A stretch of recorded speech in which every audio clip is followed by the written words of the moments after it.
This is Paul Sexton, and as a little diversion before we return to our concerts, let's compare and contrast Gilbert and Sullivan and their near namesake. I've no wish to hurry you, love, but have you seen the time? It's 9:45 and we're supposed to be there at 9.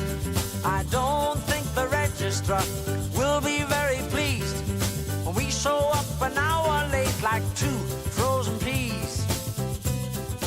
Now, this Gilbert has been a fond favourite of mine since his debut LP, Gilbert O Sullivan himself, became the first album I ever owned. So I wanted to ask him about the connections with the great Victorian composers who inspired his professional name.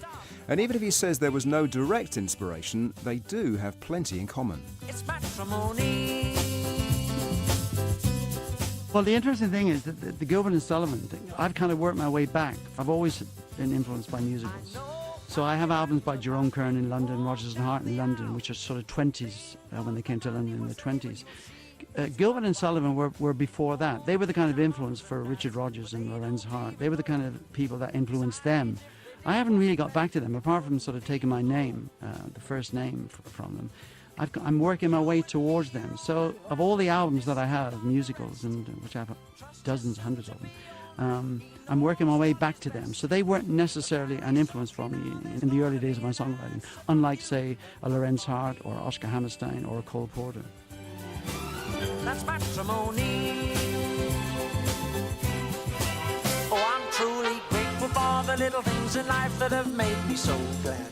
Every other hour that I spend with you is not in the least bit sad. Quite the opposite, in fact, and if you don't believe me, here's the proof.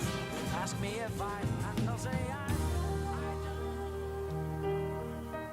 if I give up the seat I've been saving to some elderly lady, oh man. The wordplay thing is you start with nothing, and so I love to go into all different areas. I like to sort of start with a common denominator, which might be a sort of love thing, but then the middle section, I might go off on another tangent.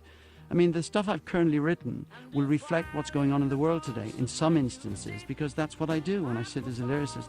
I tend to incorporate all kinds of ideas. I don't just stick to boy meets girl all the way through. I kind of like going off in different areas, incorporating things that are going on in the world today.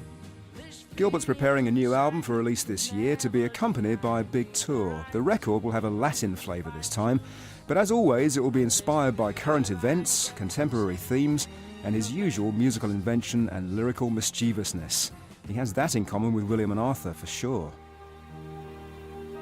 When I'm drinking my Bonaparte shandy, eating more than enough apple pies, will I glance at my screen and see real human beings starved to death right in front of my eyes? Nothing old, nothing new, nothing ventured, nothing gained, nothing stillborn or lost, nothing further than proof, nothing wilder than you, nothing older than time, nothing sweeter than wine, nothing physically, recklessly, hopelessly blind, nothing I couldn't say, nothing why, 'cause today, nothing rhymed.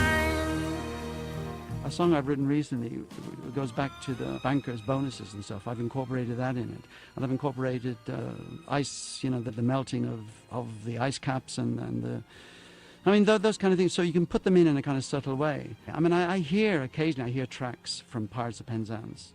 But the admiration I think that I would have for W.S. Gilbert and Gilbert's lyrics is obviously just brilliant wordplay. I am the very model of a modern major general. Life, information, vegetable, animal, and mineral. I know the kings of England and decode the fights historical from Marathon to Waterloo in order categorical. I'm Dr. David Russell Hume, Director of Music at Aberystwyth University, and also a freelance conductor who specialised quite a bit in Gilbert and Sullivan.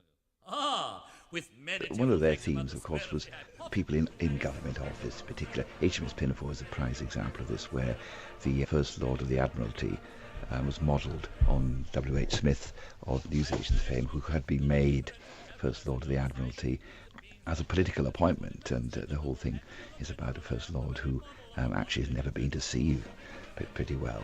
And of course, although that was a particular contemporary reference, you can still see the parallels of that sort of thing today, where people are in high government office without knowing an awful lot about the departments they control. I can tell undoubted Raphaels from Derrida's and Sophones. I know the croaking chorus from the frogs of Aristophanes, and I can hum a fugue of which you've heard the music's dinner for. Ooh, dinner for. Ha-ha! And whistle all the airs from that infernal nonsense Pinafore. I think it's a humour. I mean, they have great humour. I mean, obviously, I'm aware of their songs and great lyricists, because they were a huge influence on the likes of the greats, the Hammersteins and the Lorenz Harts. Who else was around for them to be influenced by? In other words, we can be influenced by the Beatles and people before them, Goffin and King, etc. But who were the influences for people like Cole Porter, for Lorenz Hart, for Oscar Hammerstein?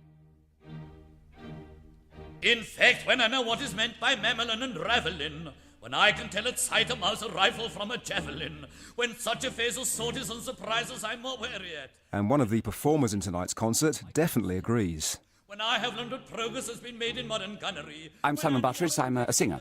I sing the patter roles in Gilbert and Sullivan quite a lot. The patter songs are very rapidly delivered lyrics. They're barely sung. It's an area between singing and speaking quite a lot of the time.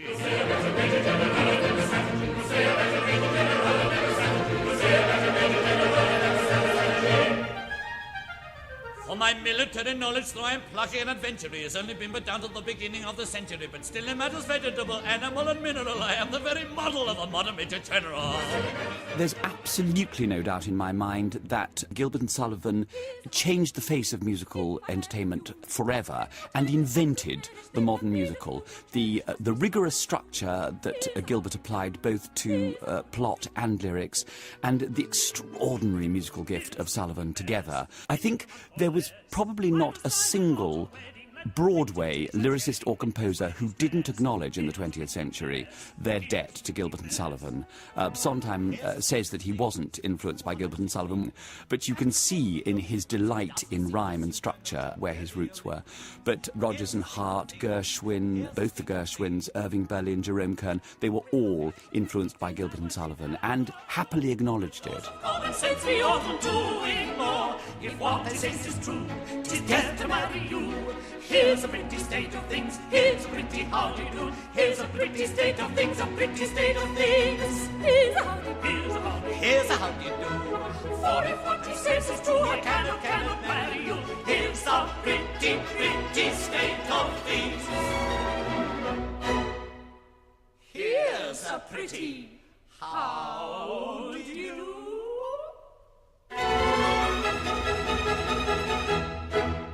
One of the extraordinary things about Gilbert and Sullivan is that it was almost accidental, really. They were like chalk and cheese, they didn't get on. Gilbert's acid wit shouldn't have matched Sullivan's musical style at all, but extraordinarily they did. They were thrust together by D'Oyly Carte. And musicals at that time were loosely strung together songs with barely a narrative, or they were burlesques, which were comic subversions of serious opera with 2 or 3 songs in a very short piece. Gilbert had written some of those, didn't like doing it, and he and Sullivan wrote entirely original, as they were advertised, musical extravaganzas. And that's what I shall say. Ba-boo, ba-boo, and that's what I shall say.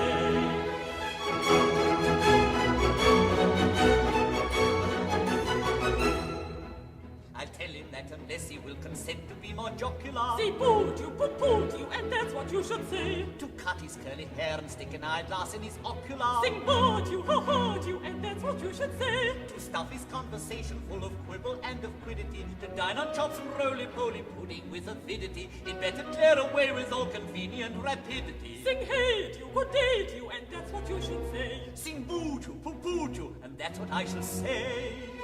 Sing, hate you, good date you, sing, booed you, ho-hoed you, sing, booed you, poo-pooed you, and that's what you should say.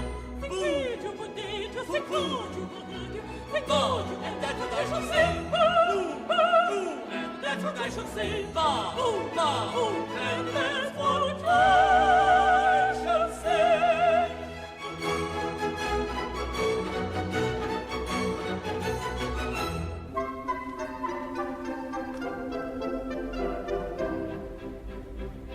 when I went to the bar as a very young man. Said, Well, I suppose I've always lived with Gilbert and Sullivan, really. I remember when I was a young lad discovering these cracked old 78s in a trunk in the local church hall where my grandfather stoked the boilers, and took them home, and it was magic from there on, really.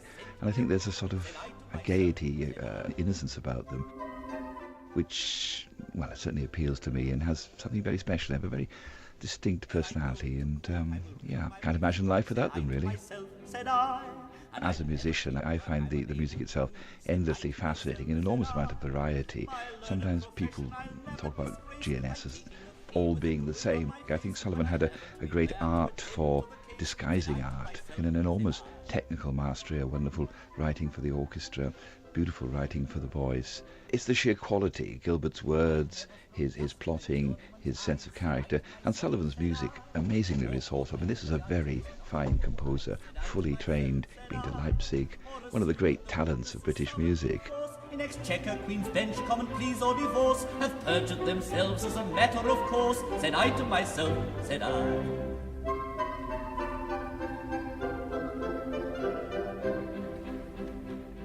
In other professions, I think my father might have been slightly alarmed that my taste as a very young child was for opera and operetta. I adored The Owner of the Guard, which was one of the very few LPs they had. And I think he thought that as a child I ought to be listening to popular music. So he thought the obvious artist was Gilbert O Sullivan, and gave me Gilbert O Sullivan's I'm a Writer, Not a Fighter, which I enjoyed hugely. But I think Gilbert himself, W.S. Gilbert, would say that he was a writer and a fighter.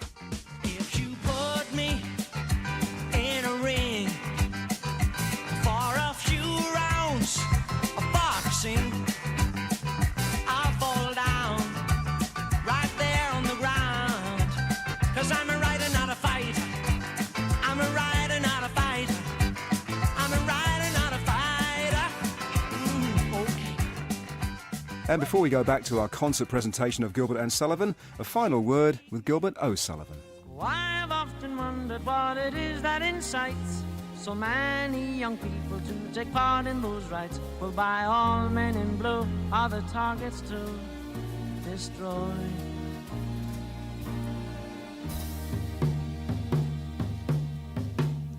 Lady, be good, I wish you would move while exclusively. Have I the right to print in spite of what your views would be?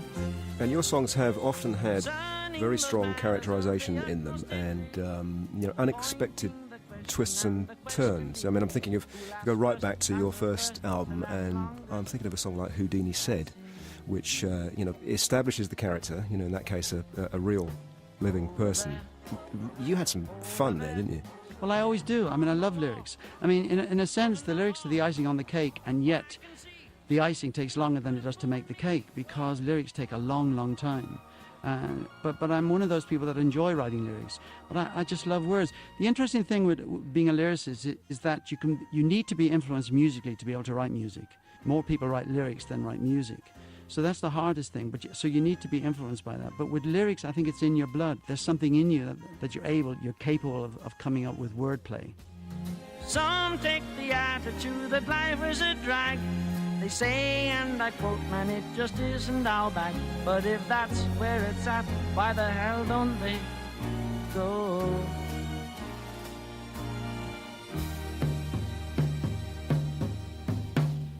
Houdini said to get out of bed was the hardest thing he could do.